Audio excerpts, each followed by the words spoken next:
Kasaysayan ng Bayan ng Kasibuo. Sa kabuuan ng ating dokumentaryo, matutuklasan natin ang kasaysayan ng Bayan ng Kasibuo sa pamamagitan ng primaryang batis pangkasaysayan. Ang mga ito ay nagpapahayag ng kahalagan ng bayang ito sa social, political, economic, at cultural history ng bansa. Sa pamamagitan ng ating dokumentaryo, magkakaroon tayo ng mas malalim na pag-unawa at pagpapahalaga sa kasaysayan. Ang bayan ng Kasibuo ay may malalim na pinagmulan at kasaysayan. Sinasabing ang pangalan ng Kasibuo ay nanggagaling sa salitang gaddang na kasi na nangangulugang tubig at bu na nangungulugang marami. Ang pangalang ito ay nagpapahiwatig na pagkukunan ng tubig sa lugar na ito.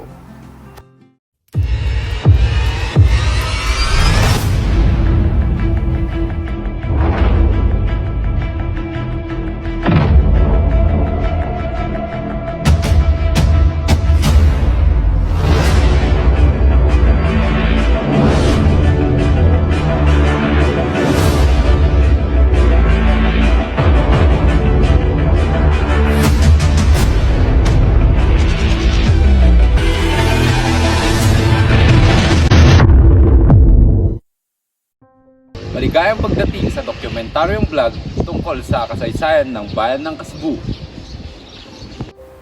Ang Bayan ng Kasibuo, Nueva Vizcaya ay may malalim na pinagmulan at kasaysayan. Sinasabing ang pangalan ng Kasibuo ay nanggagaling sa salitang gaddang na kasi na nangangahulugang tubig at bu na nangangahulugang marami. Ang pangalang ito ay nagpapahiwatig ng malawak na pinagkukunan ng tubig sa lugar na ito.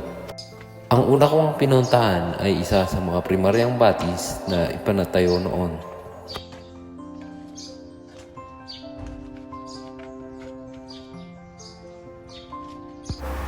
Ang bayan ng Kasibuo ay tinatag noong ika-9 ng Enero 1956 sa bisa ng Executive Order No. 160 ni Pangulong Ramon Magsaysay.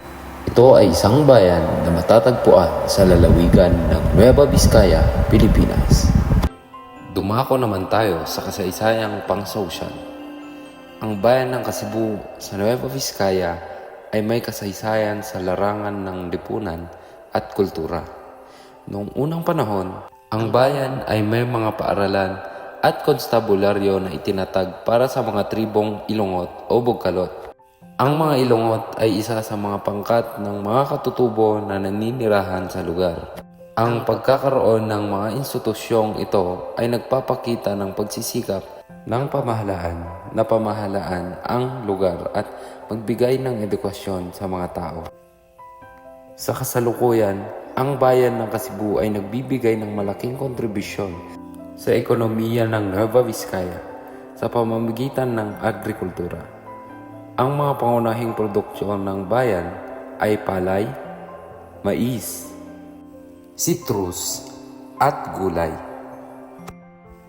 At dumako naman tayo ngayon sa political history ng bayan ng Kasibuo.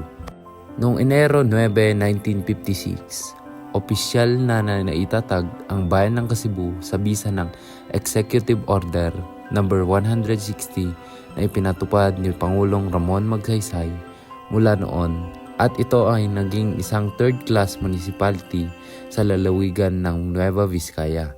Si Alberto G. Bumulo Sr. ay isa sa mga dakilang tao na nagbigay liwanag at nagtayo ng Kasibuo. Siya ay isang kilalang politiko at tubong Kasibuo. Noong unang panahon, bago pa man maging munisipalidad ang bayan ng Kasibuo, mayroon ng paaralan at constabulary detachment para sa mga Ilongot o Bugkalot, ang tawag sa kanila ngayon. Dahil sa maraming Ilongot na naninirahan sa lugar, kinailangan ng pamahalaan na pamahalaan ang lugar na ito, kaya noong 1925, naglabas ang Gobernador General ng isang executive order para itatag ang munisipalidad ng Kasibuo. Sa pamumuno ni Alberto Bumulo Sr., Matapos ang 4 na dekada at 2 taon, literal na nalinis at naliwanagan ang Kasibu. Hinati rin ang bayan sa 30 na barangay.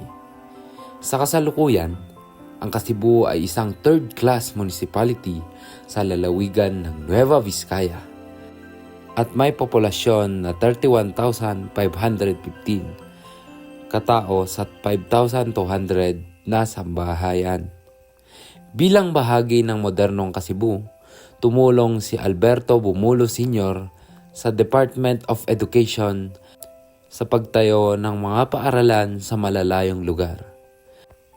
Nagpunta siya sa mga pamilya upang ipahayag ang kahalagaan ng edukasyon sa mga kabundukan.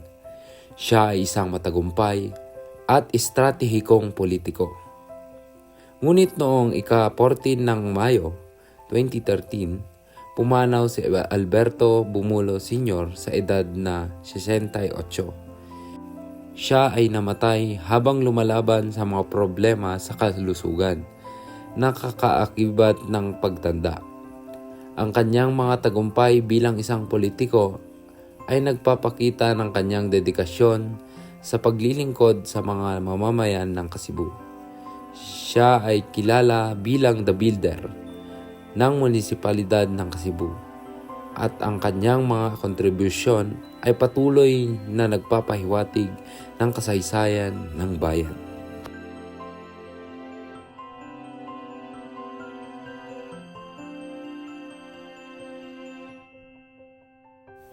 Dumako naman tayo ngayon sa economic history ng bayan ng Kasibu.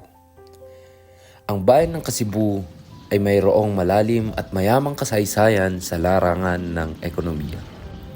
Isa sa mga pangunahing yaman ng Kasibu ay ang Didipio Mine, isang minahan ng ginto at tanso na pinamamahalaan ng Oceana Gold. Ang minahang ito ay nagproproduce ng mga metal na gaya ng ginto, pilak at tanso, na nagbibigay ng trabaho at kita sa mga residente ng bayan ng Kasibu. Bukod sa minahan, ang agrikultura ay isa rin sa mga pangunahing sektor ng ekonomiya ng Kasibu. Ang bayan ay kilala sa produksyon ng citrus fruits tulad ng mga kahel at dalandan. Mayroon ding iba't ibang mga tanim na pang-agrikultura tulad ng palay, mais, prutas at gulay na nagbibigay ng kabuhayan sa mga magsasaka at iba pang mga manggagawa sa agrikultura. Ang ekonomiya ng Kasibu ay patuloy na nagpapalago at naglalayong makapagbigay ng trabaho at kabuhayan sa mga residente. Ang mga pangunahing sektor ng mina at agrikultura ay patuloy na nagbibigay ng pagkakataon sa pag-unlad ng bayan sa pamamagitan ng pagsuporta sa mga industriya na ito at ang pagpapalawak ng iba pang sektor. Inaasahang magpapatuloy ang paglago at kaunlaran ng ekonomiya ng Kasibu.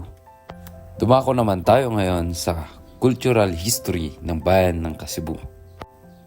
Sa loob ng bayan, may mga tribong Tuwali, Ayangan, Ilongot, Kalanguya, at Ilocano na matagal nang naninirahan. Ang mga tribong ito ay nagdala ng kanilang sariling kultura at tradisyon sa lugar.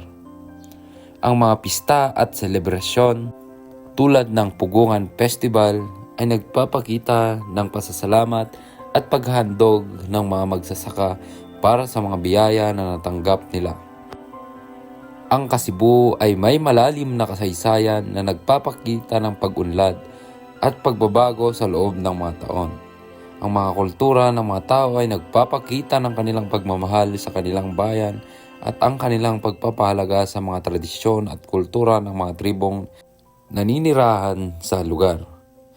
Sa kabuuan, ang cultural history ng Kasibu ay isang makulay at mayaman na kwento ng pagunlad, pagbabago at pagkakaisa ng mga tao sa bayan. Ito ay patuloy na nagpapahalaga at nagpapakita ng kahalagahan ng kultura at kasaysayan sa paghubog ng identidad ng bayan ng Kasibu. Sa ating paglalakbay sa kasaysayan ng Kasibu, hindi natin maaaring hindi banggitin ang kahalagahan ng Kapisaan Cave. Dahil ito ay isa sa mga natatanging yaman ng bayan ng Cebu na nagpapakita ng kahusayan ng kalikasan at kultura ng mga taong naninirahan dito. Ang Kapisaan Cave ay tinaguriang ikalimang pinakamahabang sistema ng kuweba sa buong Pilipinas na may habang humigit kumulang na 4.2 kilometro. Ito ay isang lugar na puno ng kagandahan at misteryo na naglalaman ng mga kwarto at chamber na may malalaking espasyo. Sa loob ng kuweba matatagpuan natin ang mga makapigil hiningang anyo ng mga stalagmite at stalactite na nagbibigay ng kahanga-hangang tanawin. Hindi rin maitatanggi na ang kalagaan ng ilog na dumadaloy sa ilalim ng lupa ng kuweba na nagbibigay ng karagdagang kapangyarihan sa lugar. Sa pangwakas, ang Kapisaan Cave at Barangay Kapisaan ay nagpapakita ng yaman at kahanga-hangang kasaysayan ng bayan ng Cebu. Ito ay isang patunay ng kahusayan at kagandahan ng kalikasan at kultura ng mga taong naninirahan dito. Sa ating historical vlog, ito ang ating huling pagpapahayag ng pagmamahal at pagmamalasakit sa bayan ng Cebu.